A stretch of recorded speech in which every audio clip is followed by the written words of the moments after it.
पुढची बातमी पाहूयात। लाडक्या बहिणींच्या राज्यामध्ये 8,000 सरकारी कर्मचारी आहेत। सरकारी कर्मचाऱ्यांवरती आता शिस्तभंगाची कारवाई होणार आहे, कारण सरकारी कर्मचाऱ्यांकडून 15 कोटी रुपये वसूल केले जाणार आहेत।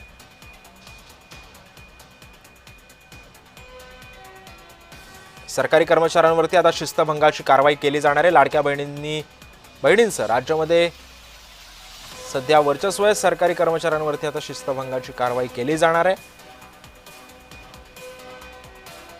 लाडक्या बहिणींचं राज्यामध्ये 8,000 सरकारी कर्मचारी असल्याचं सुद्धा आता बोललं जात आहे। सर्वाधिक जो लाभ आहे तो सरकारी लाडक्या बहिणींनी उचलला असल्याचं सुद्धा आता बोललं जात आहे।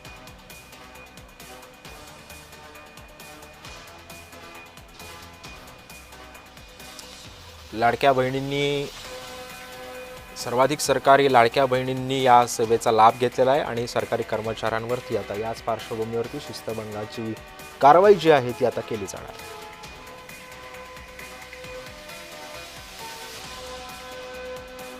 सरकारी कर्मचाऱ्यांवरती आता शिस्तभंगाची कारवाई होणार आहे।